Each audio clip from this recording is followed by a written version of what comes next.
Hey everyone. So my name is Tyler, and this video is basically going to serve as an introduction to, really why I'm doing this channel. My goal is to heal.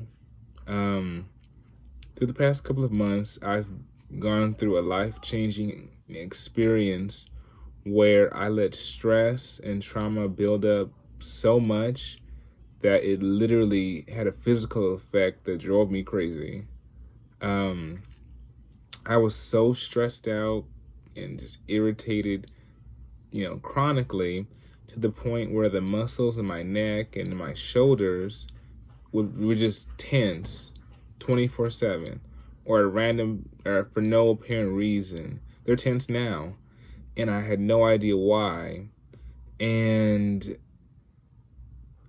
you know, I spent, most of, these past over 12 months, it's October 2020, so, around like then last October 2019, thinking that something was literally physically wrong with me, going through different tests and, a gastroenterologist and doing all kinds of procedures. And for the most part, they weren't finding anything physically wrong with me. I did see a therapist earlier in this year in February, to April, and I just wasn't getting anything. So recently, I've been blessed to have a very good relationship with the mother of one of my close friends. And, since the beginning, she's been like, there's nothing physically wrong with you. You are stressed. Like, you can eat. You're just afraid to eat because, the feeling.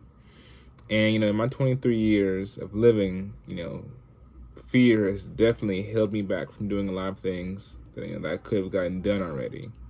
So my hope is that through making these videos and talking out my experiences and my feelings, I'll be able to lower my stress, calm my body down, and just figure shit out, honestly, what's going on. So I figured this video, I'm going to start with talking about what led up to all of this. So get ready. It's a hell of a ride. So I guess, we would start in maybe like January 2019. I'll start there. That was the second semester of my fourth year of undergraduate and at university, and I was having the time of my life. My fourth year was by far the funnest year ever of my undergraduate career and my life altogether. I had, two awesome roommates. One I'm really close to who, exposed me to just, living. I was in the middle of like now what I would call an affair, a love affair with marijuana. It was great, awesome memories. My roommate, he was a big drinker. He was the type that would like, oh, class is over, it's the weekend, let's go to the bar and get and drink and smoke and it just have fun. And that's something I never really knew to do or I didn't do. My mom, she doesn't drink. She never did. So I don't know. I just didn't really know a lot about that. And so a lot of like Thursday, Friday, Saturday, Sunday, oh, class is over, I'm off work. Shit, let's roll. I'll pack up my pipe. We'll smoke a little bit, go to the bar and drink, listen to some good music, talk shit, laugh our asses off, smoke some more afterwards. We lived in the dormitory, so the bar was like right behind our dormitory, so it was not that far of a walk. We would get something to eat and play music and watch videos and just have a really good time. We vibed really well. In addition, I was also the president of my fraternity. I was in a fraternity, and somehow I got to be fucking president. Who saw that coming? And it was a very good experience. But it was kind of stressful having to manage stuff. And I wasn't used to like being the head leader, the head bitch in charge of anything. I was working my first job at a dining hall. So, working in the dish room. I mainly did evenings, which I prefer. I like to have my whole day rest and then go into work and, and have the rest of my evening or my night to do whatever. And so I had my job, my fraternity, classes. That was the big part. So my goal upon entering college was to become a teacher. I wanted to teach history. And that semester of spring 2019, I took a class, History 401, which was formally about the formalities of teaching, the pedagogy, why they teach, how they teach, the thought process behind it, the philosophy behind teaching. And I found the class boring as shit. I felt unprepared. Because everybody else in that class was grown. I felt like a little kid. And I realized I love history. I can talk about history all the time, especially if it's Black history, Native Indigenous history. Well, we've had, white history shoved down our throats, so I can talk about that too, and how they all interconnect. And so, but when it came to like teaching and the strategies and the rules and homework assignments and homework and lesson planning, and at that time I was just like, well, this isn't fun. This is not what I originally wanted to do. I was like, oh fuck, is teaching really what I want to do? I was shocked. And plus, in addition, I can see now weed really it can make you indifferent if you do it too much. It can make you really not give a fuck. It just makes you really chill. And plus, I didn't get to do a lot of partying in high school, so college was just oh my gosh, is this what I've been missing all this time? So I really wasn't focused on school. I was having fun. I was having the time of my life. So I really wasn't trying to do classes like that. I was doing the bare minimum to pass my classes. A C or above is what I aim for. Really a B, and I accomplished that, at the very least. So anyways, spring semester 2019, I'm taking that class and it's really bumming me out. I'm like, fuck, do I really want to be a teacher? I'm in my senior year. This is not the time to be rethinking career goals. And I was just, I don't know, I was just depressed. I was sad. I was already sad about being my senior year and all the fun I've had in my undergraduate is coming to an end. I'm about to graduate. I don't know what I'm going to do next. I feel like I'm just being thrown into teaching, and now I'm beginning to doubt whether I really want to do it. And it was crazy. I just was ugh. And weed was there to make me feel better or to distract me. So I started smoking, a lot more. And it went from being a fun pastime to make fun times funner to, oh, well, before I go to class, let's smoke a bowl. Okay, I'm in between classes, smoke a bowl. Before I go into work, let's smoke a bowl. On my break at work, let's smoke a bowl. It got for real. And I started getting these weird tension headaches. I didn't really understand why. And then what really started was March. It was mid-March 2019. And it was the day I was going to see Daniel Caesar in concert. That was our university's, big spring celebration was a concert. And I was so excited. I loved Daniel Caesar. My roommates did, my friends did. He was the shit. And that same day, my mom, she got sick. She had a bad fall. So she has a slip disc in her back, which makes walking painful, difficult, and as I've come to understand, to fix it, it would be exploratory surgery, and if they fuck up, she wouldn't be able to walk again, possibly. So, all these years, she's been too afraid to take the risk.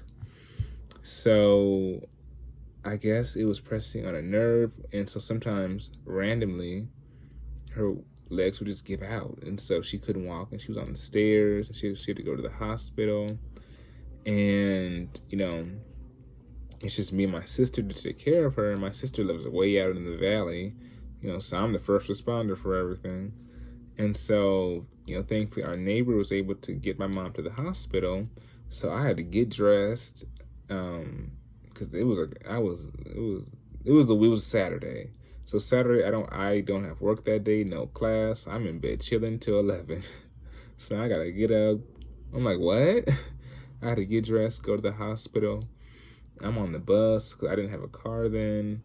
And so, we're there. Then my sister comes, and it's just like, okay, well, look, I'll miss the concert if I have to, but this was like, no. I know it's terrible. It's so selfish, but I would have missed it. So we're trying to figure stuff out, and they're like, well, she's gonna have to stay here in the hospital. So I sat with her. We figured stuff out. We talked to a caseworker. Went home to get clothes that she needed and stuff she needed. And she said, I'm fine. You can go to the concert. And my sister took care of the rest. And the concert was awesome. The party afterward was by far one of the funnest parties I'd ever been to. And I'll talk about the fun part of 2019 in a different video. And so I said, okay, well, for most of my life, my mom's been a boss. She handled her shit. She raised me while dealing with multiple illnesses, afflictions, things, strokes, gallstones, diabetes, and she still raised me and handled business. So I just figured, okay, I guess she got this then. And eventually, because I was dorming, she had to go to live in a what would you call it? Not a kind of a lesson home, but kind of like that, for people who are recovering from major surgeries or stuff like that. And she had to relearn to walk. And you put a while not to call her an animal. You put an animal that's used to being free in a cage, it's not pretty. And it wasn't pretty for her. She felt locked up. And I feel like she kind of lost her mind a little bit. She would call me at midnight, random hours of the day, talking about come break me out, come get me. And at midnight, 1 a.m., I'm sleeping. You're talking about come break you out. Honey, what? This is not Scooby-Doo. This is not Miami Vice, Superman. I'm just gonna fly in and sneak you out the back. What? And I ain't even got a car, so how are we doing this? You can't really walk. So now I gotta call an Uber. Where's the wheelchair going, sis? And that was stressful for me, and it was emotional because, at least in a Black family, when your mama says do something, you do it. But I have to openly disobey her. No, I'm not coming to get you because you're not ready yet, and I can't take care of you right now. You're better to stay there. But she was just so, I want to get out of here. And so it'd be multiple times. I had to ignore her calls. I would get 11, 12 missed calls from her.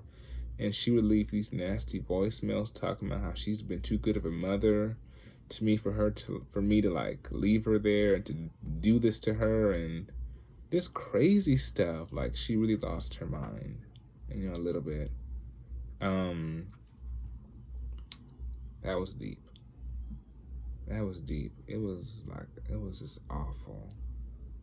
Seeing the person who's your superwoman, your pillar of strength. Nothing scared her. She handled stuff. Kind of fall apart like that. Can't really walk, laid up. It was, it was shocking to me. And so it didn't help my, relationship with weed, my, drug, substance abuse. I can admit it. There you go. It's there. But, I still had a good time, finished my classes. I walked the stage. I hadn't finished all my classes, but I did walk the stage. Um, and that was another painful event. So my mom came, my sister brought her, but she looked crazy. Her wig was crazy. She wasn't in her right mind. She thought I was getting my master's degree when repeatedly I told her I got my bachelor's. She just looked crazy, and it was just like, all my friends have their family here and everything's normal and happy and smiling. My mom is looking like that lady who I love, who's taking care of me, who's just been my rock. And it's just like, oh my goodness. It was crazy. And, one moment that really I'll never forget is after the celebration, I was going to go to a party. So we weren't all going to go out to eat as a family. And so she hopped in my sister's car and said, well, we're going to get us some Happy Meals. Like she was for real. And, there were no children in the car. So who's getting a Happy Meal, sis? It was just like, oh my gosh, this is wild.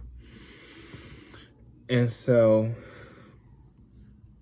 I went to the party, had a good time. I went back to our apartment, which I had to myself for the first time because she never left. She never really went anywhere. Big homebody. And yeah, it was great, but it was just like, shit, this is really happening right now to me, to her, to us, everything. So eventually the semester ended. I moved back here to the apartment. And I was just, having fun, smoking, eating, playing Grand Theft Auto, just having fun. And eventually the convalescent home, I forget the exact title of it, was like, okay, well, we have rehabilitated her, rehabilitation center, there we go. We've rehabilitated her as much as her insurance would pay, and, she can walk just with, a walker, and she needs a wheelchair, but anything past, this date, you have to pay like $750 or something out of pocket. And my sister was like, okay, well, let's leave her there till we figure this out. My mom was like, no, come get my ass now. Yeah, she will I've learned persistence from her, if nothing else, out of that experience, was that my mother was a fighter. She's going to fight till she gets her way. So she called me repeatedly,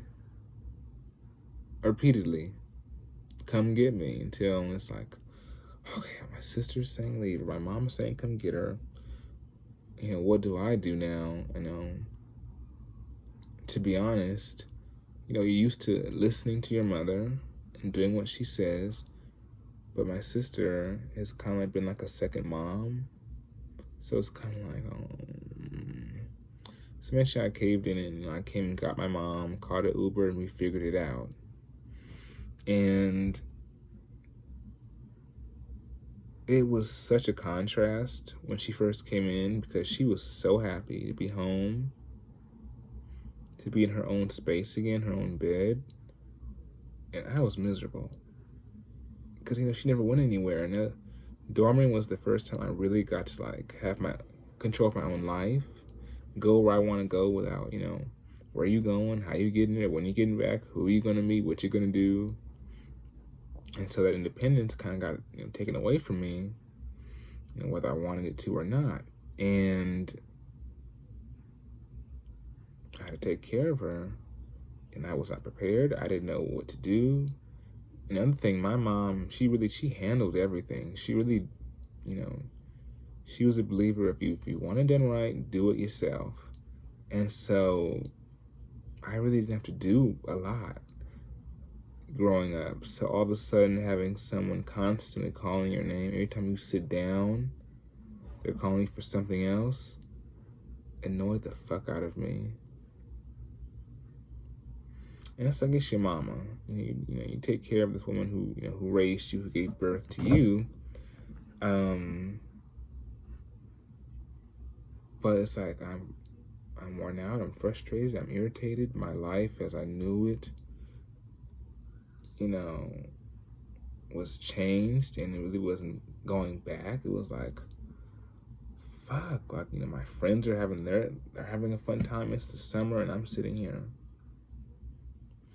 And, it was a lot of shit I had to deal with. And, eventually we got our neighbor to help. My auntie, she helped a little bit.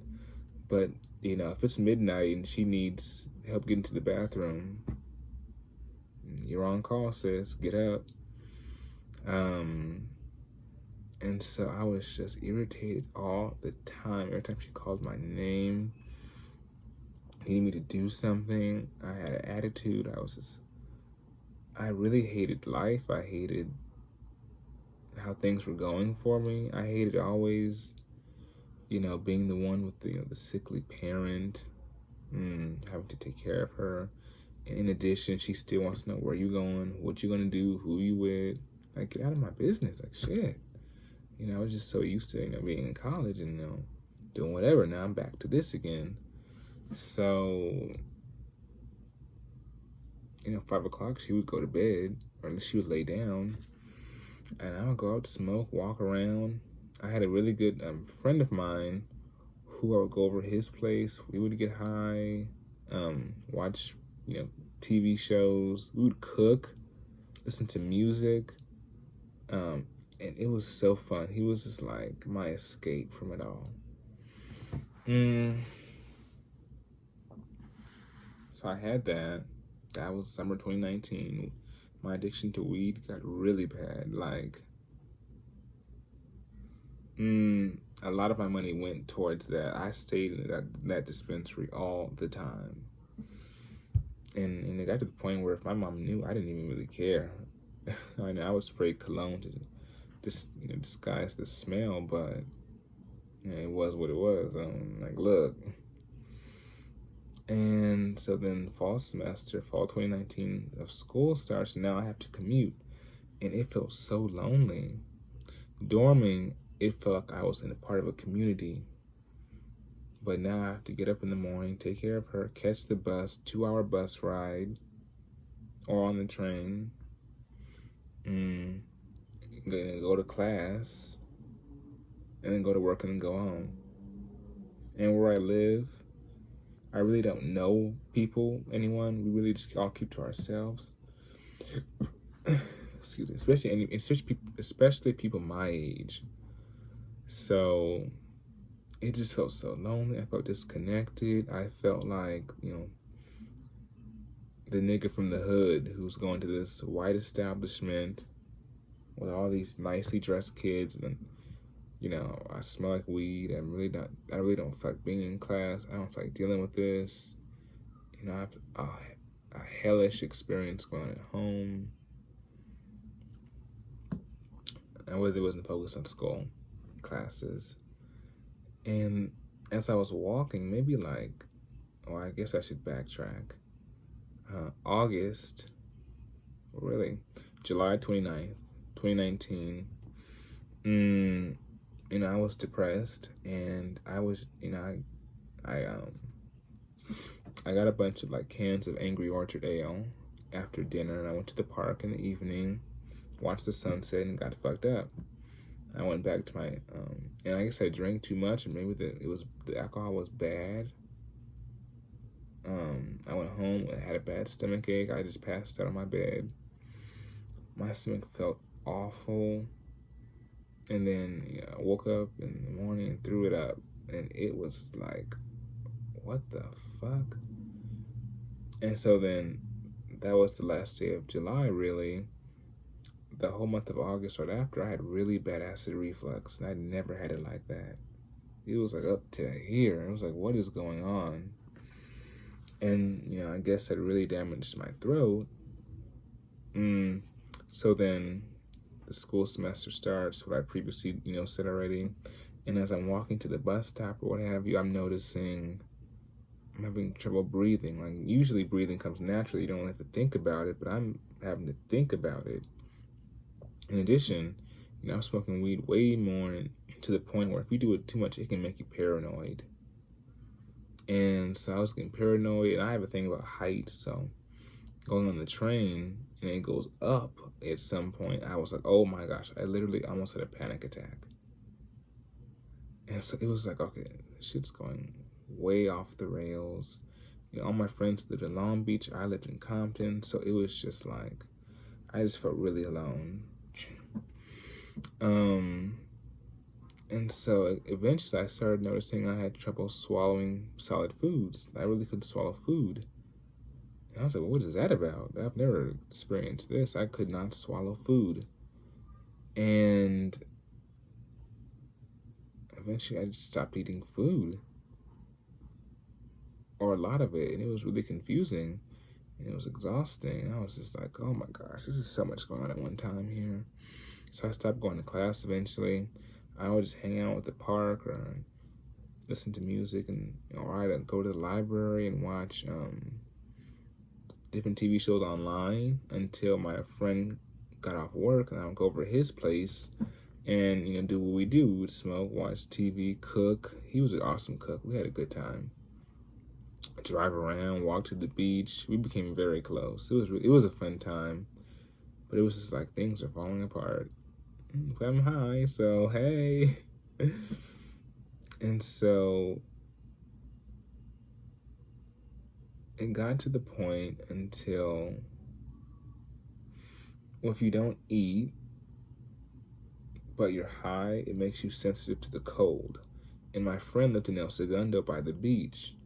And so walking on the beach, and one evening, one night, really, I got these awful like chills that I could not stop shaking. It was like bad. It was like, what the fuck is going on? And it was just like, wow. I lost a lot of weight. In August, I was 233 pounds. By the end of the year, I was like 140, 160. And we didn't know what was wrong. I did a upper endoscopy where they put a tube down your throat and they kind of like can see what's going on. They didn't find anything wrong.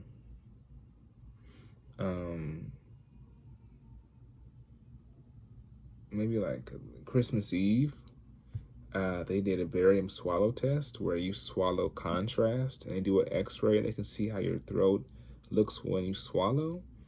Physically, it looks fine. Everything's functioning fine. By this point, I'm only eating like yogurt, soft things, Ensure, and juicing fruits and vegetables. My family knows, and my mom, you know, she's old-fashioned, and she's like, what is wrong with you? Eat. Like, I don't get it. And so she would fuss at me to eat. I'm like, I can't. She's like, why? And I'm explaining it, and I really don't understand it myself. So it was like crazy having to fuss with her. And now I'm more irritated because when she's not asking me to do something, she's fussing at me about something I don't really even understand. I just know that something's wrong. Eventually, I wasn't really getting high like I liked. I wasn't getting the highs that I like. The headache was getting worse. I just felt like shit. And December 2019 was probably at my lowest point.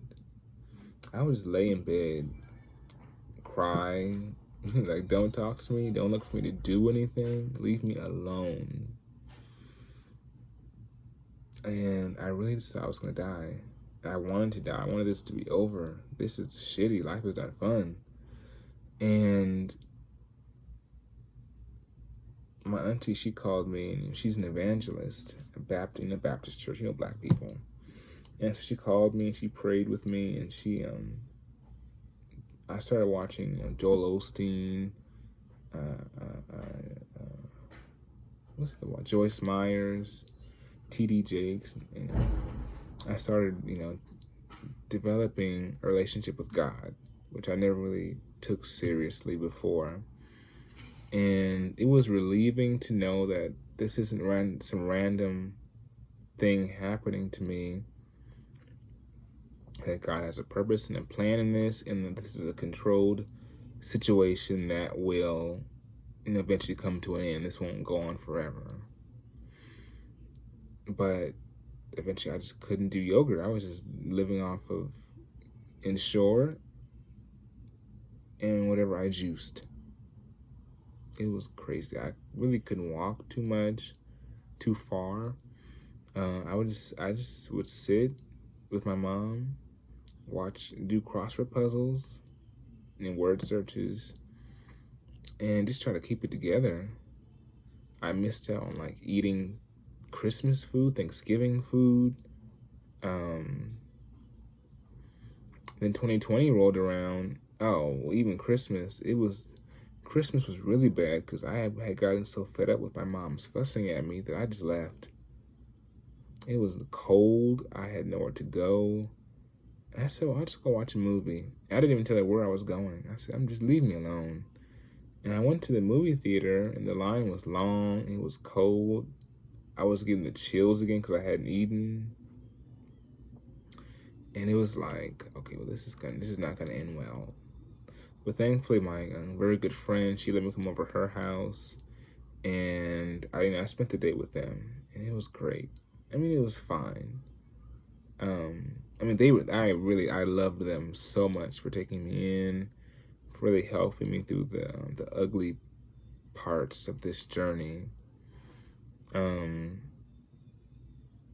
So that was Christmas, and that was the first time I really did anything like that. Like, went off the grid. My family was calling me. I didn't want to talk to anyone. I just said, leave me alone. 2020 rolls around.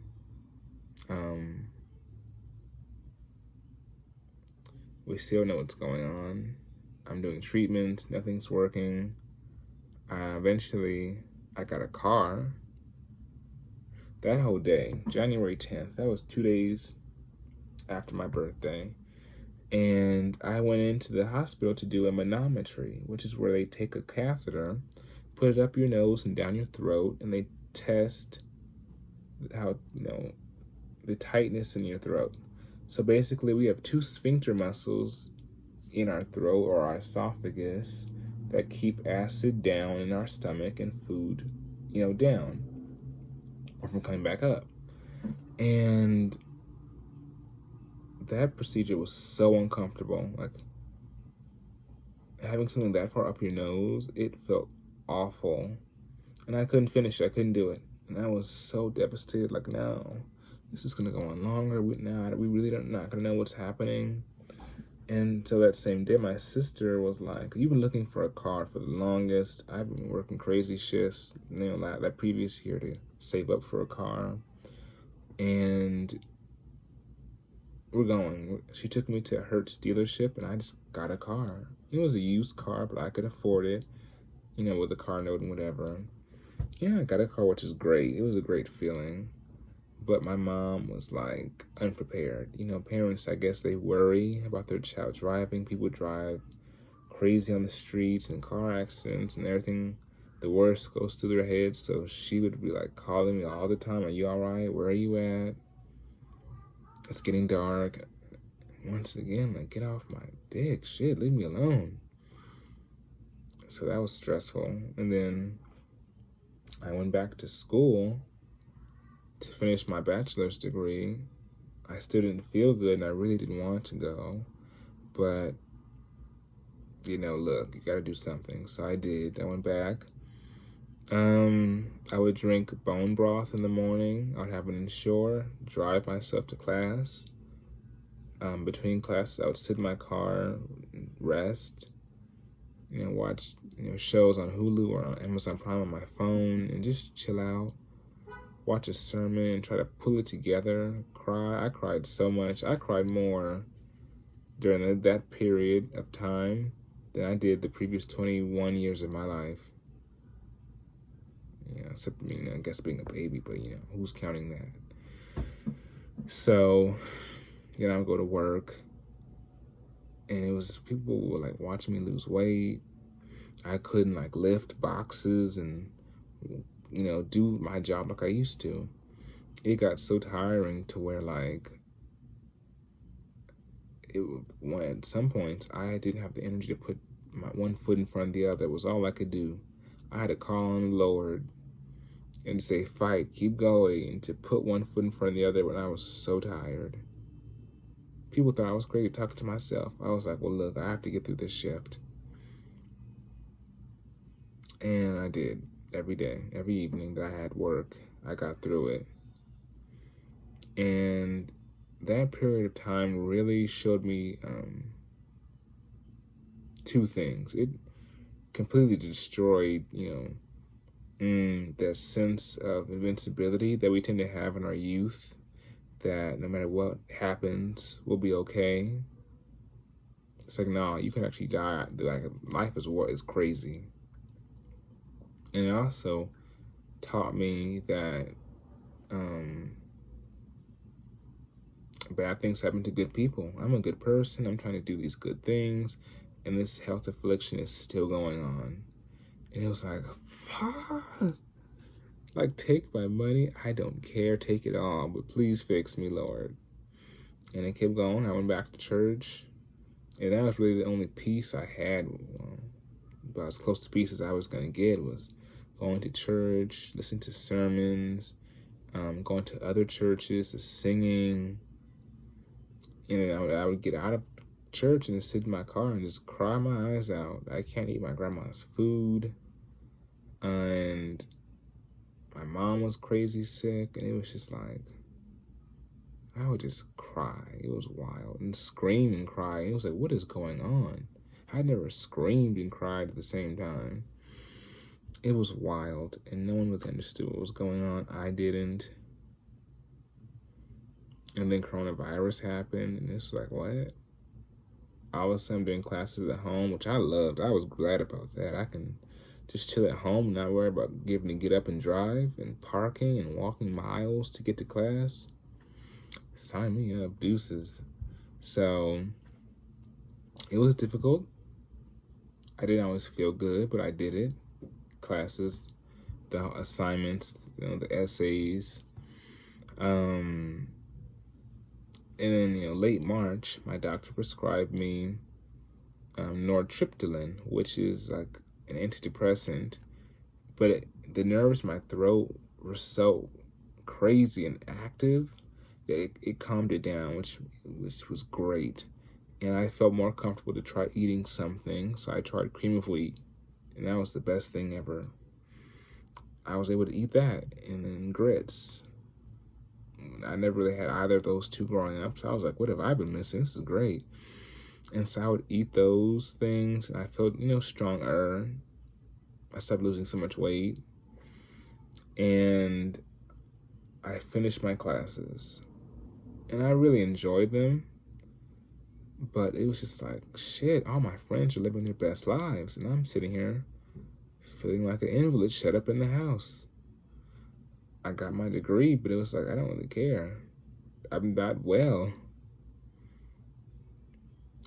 So that happened the summer 2020. And meanwhile, craziness in the news. Donald Trump is wilding out. The George Floyd thing happened. Racial unrest. And, my job laid us all off. But I'm just like, I'm tuning all the bad shit out because it's hard enough to stay positive.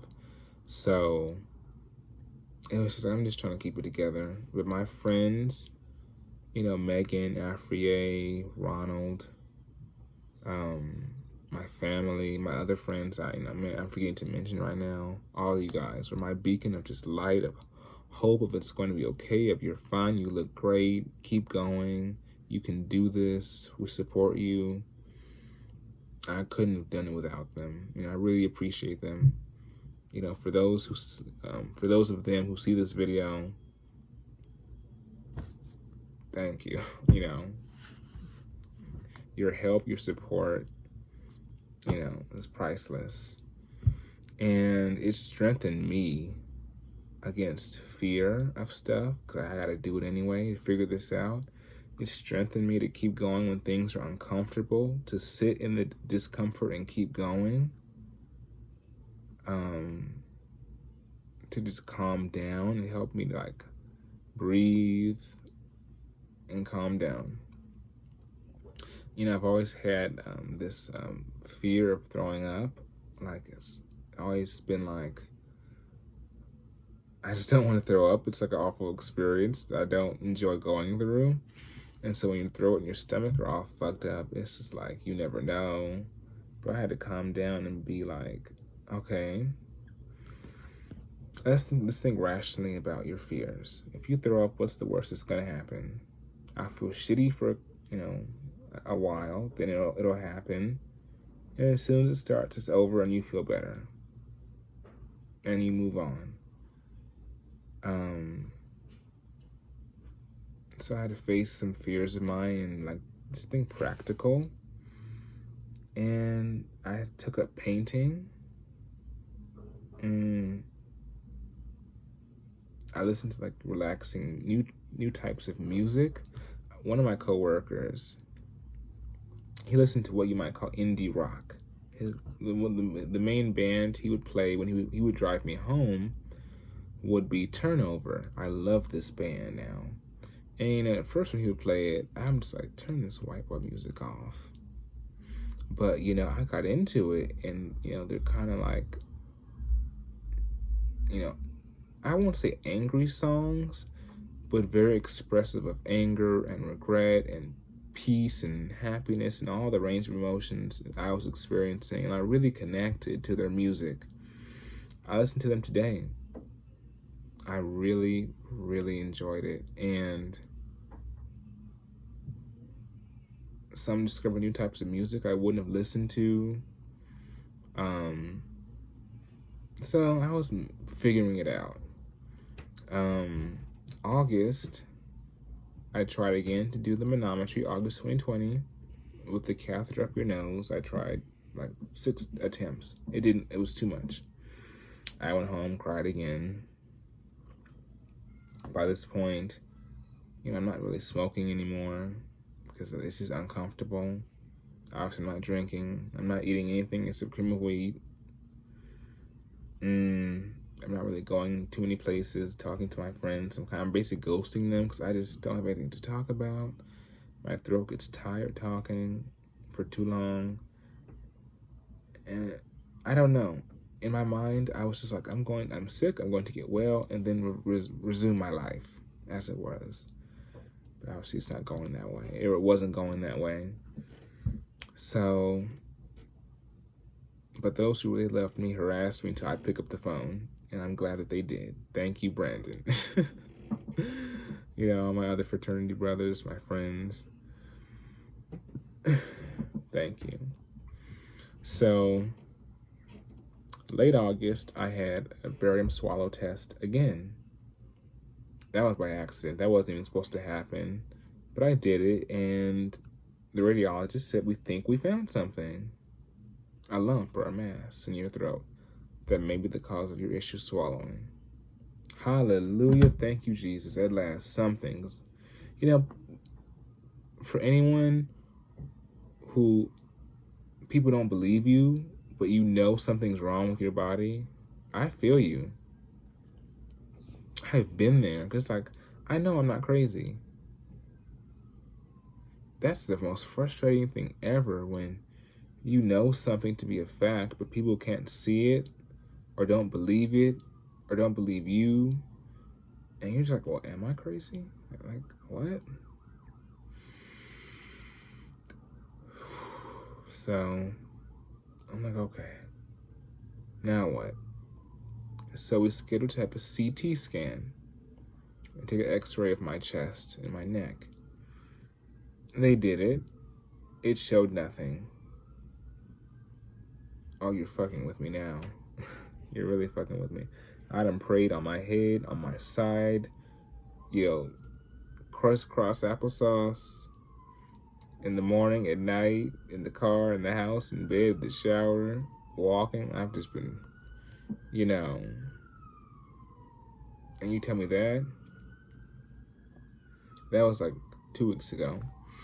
And at that moment, I said, okay, God, you have a plan, you're doing something here, and I trust you. I'm not going to get upset. I'm just going to go with the flow. I got in my car, went for a nice long drive along PCH, walked on the beach, felt the sand on my feet, listened to the waves, listened to music. I listened to my angry rock music on the way home and just drove down PCH and just zoned out. Came home, took a shower, and went to sleep. I did that for a couple days, and I was just like, well, fuck.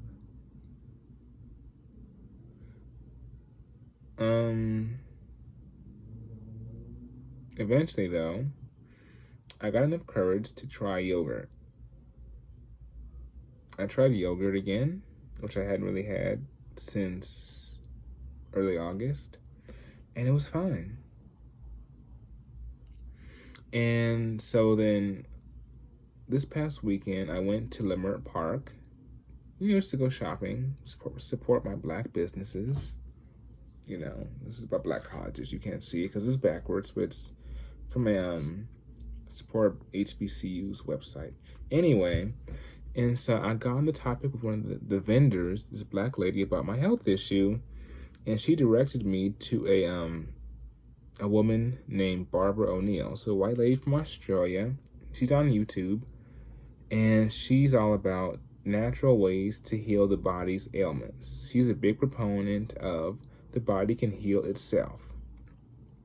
Use what comes naturally, herbs and plants and stuff like that. Not pills like doctors and big pharma give you. And my friend's mom, she also saying the body can heal itself. You are healed, Tyler. You're not sick. There's nothing wrong with your body. The tests have confirmed it. You're fine. And so I called her, and I was just like, well, what is it? Stress. You went through a lot 2019, because I kept her up to date with everything I've just told you, more or less. And she was like, you are emotionally overloaded, and that caused a physical response. When you are overly stressed, emotionally overloaded, it can cause your body will react physically. I didn't really know that. So she was like,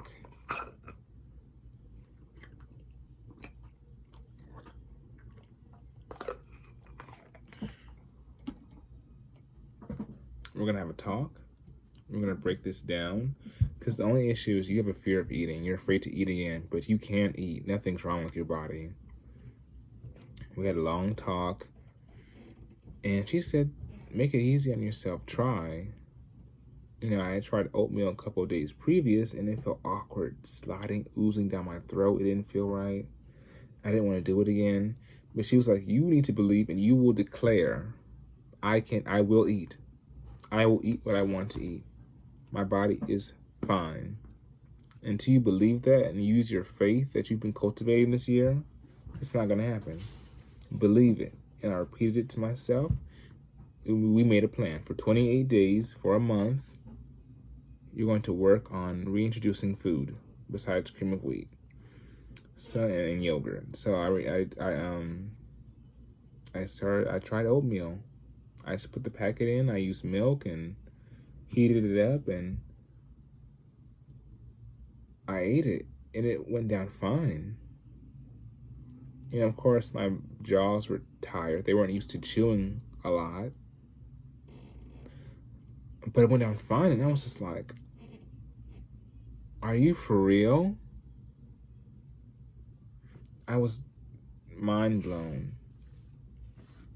I reintroduced probiotics like Activia with chia seeds and flax seeds in it, and usually my old self would have been afraid that it would get stuck in my throat. Nope, it goes down fine. I've been munching on bananas, and I just make sure to chew it until it's pasty and swallow it, and it's fine. And so this week I'm gonna be focused on that, oatmeal and bananas, and getting and just strengthening my jaw muscles again to chew and to swallow. And I'm so happy. Once I gave up, this was 2 days ago, believing that I'm physically sick and believe that I'm just emotionally overwhelmed. I can't eat. I will eat. And we're going to figure this out. I've seen improvement. Today's the second day I've had 4 bowls of oatmeal. Fine. Banana, yogurt. It's been great. Now I really just want to get to introducing foods that aren't like for breakfast, because they've all got like milk or stuff like that, and your stomach only takes so much. And so I'm in a much better place. I'm learning to curb my stress. My mom is in a much better place, but she still needs my attention and my help. And I'm coming to peace with it. You can't force anyone to do what they don't want to do. She still sits in a wheelchair every day and watches the news all day. She doesn't really go out. When I got a car, I was so excited to take her places, and we could just sit and watch the beach waves and just chill. But she doesn't want to go, and I had to accept that. And she's gonna need my help. It's okay. Just do what you have to do. And so that was just the craziness that led to this journey I'm on, or that was this is the beginning of the journey that I'm on. And this is like a new phase of it. I'm making these videos to express everything that stressed me out, hopefully get some relief, get it off my chest, and hopefully my neck muscles and my chest and shoulder muscles will relax, and I'll be able to eat even more comfortably like normal. I pray that whoever sees this video, learns something or feels they're not alone. If I could tell you anything, do not let your stress take you over. Find an outlet. Find an outlet. Do not be stressed every day. Irritated. If something or someone is irritating you every day, all the time, just thinking about it irritates you, please get a diary, meditate, figure something out. Do not let it take over your body, because it will fuck you up. So this is my first video. The next couple will be, breaking down, other related topics more. And thanks for watching.